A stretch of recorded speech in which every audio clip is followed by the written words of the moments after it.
Alright everyone, time for the penultimate episode for today. A Private Little War. Let's do this. On Saturday 4211.4, the Federation starship USS Enterprise arrives at the planet Neural, third planet in the Zeta Buddhist system. Upon their arrival, Chief Medical Officer Dr. McCoy finds the planet as a medical treasure trove of materials needed for various serums and drugs. Captain Kirk also reports that the people of the world are still primitive. Kirk and First Officer Spock soon notice a group of villagers crouching in the nearby rocks, apparently preparing for an ambush. Kirk is shocked to see they possess flintlock long guns and other firearms. Moreover, they seem to be waiting not for game but for a group of hill people, one of whom Kirk recognizes as Tyree, his closest friend in this world. Since the landing party aren't supposed to use phasers, Kirk tosses a rock to make a distraction, but this causes one of the natives' guns to go off and a chase ensues. Spock is shot by one of the natives. Dun dun dun. Once back aboard the Enterprise, Spock is looked at by Dr. Mbenga, who specializes in Vulcan physiology. He informs Kirk that he has done all he can for Spock, who has fallen into a healing trance. Suddenly, sensors detect a Klingon vessel in orbit around the planet, and Kirk orders Ensign Chekhov to maintain a position outside of their sensor range. Kirk returns with McCoy, both now disguised as local natives to blend in. Suddenly, the two are attacked by a Mugato. The beast bites Kirk, injecting him with poison before McCoy can kill it with his phaser. McCoy is unable to call for help, as the Enterprise has moved out of communication range to avoid detection by the Klingons. A friendly group of hill people arrive and take Kirk and McCoy to their cave, where Kirk discovers Tyree is now their tribal leader. Tyree, who has just returned from a hunting mission, is married to Nona, Gun-Utu witch doctor who can cure the Mugatu bite. In reality, Nona is influencing Tyree with her herbal drugs and urging him to acquire the villagers' fire sticks for their tribe.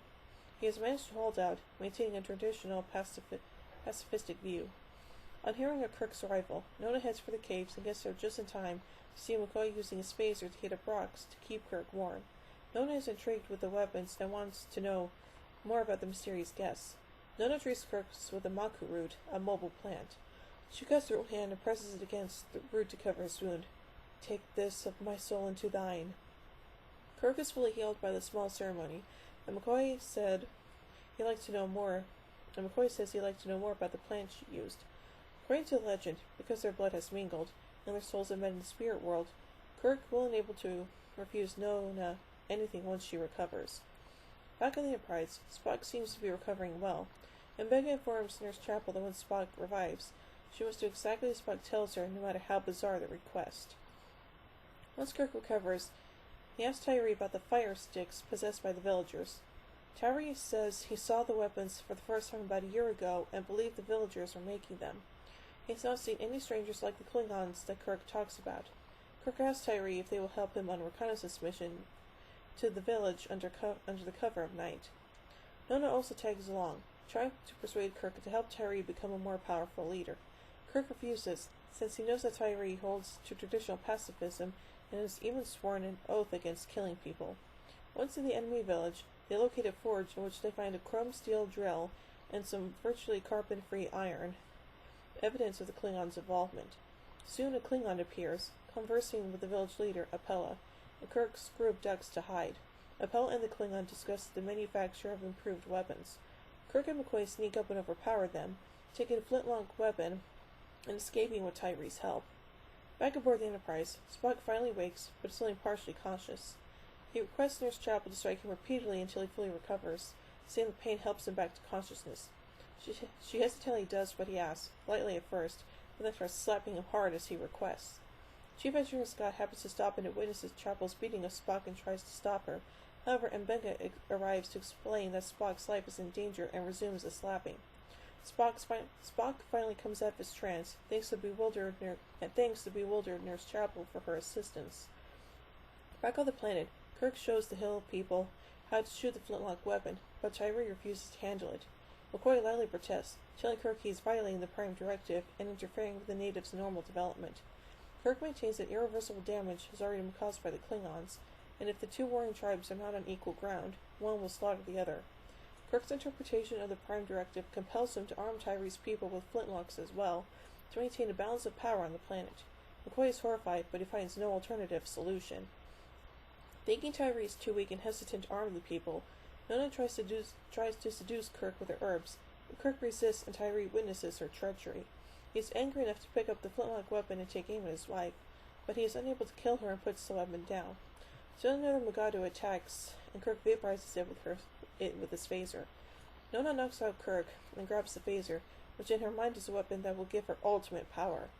She runs away, seeking to cut a deal with her tribal enemies in exchange for the weapon. Kirk, once he recovers, gives chase with a small group to try to stop her and get back his phaser.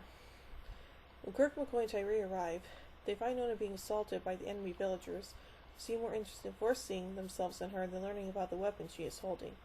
Nona tries to defend herself, but she is unable to figure out how to fire the phaser.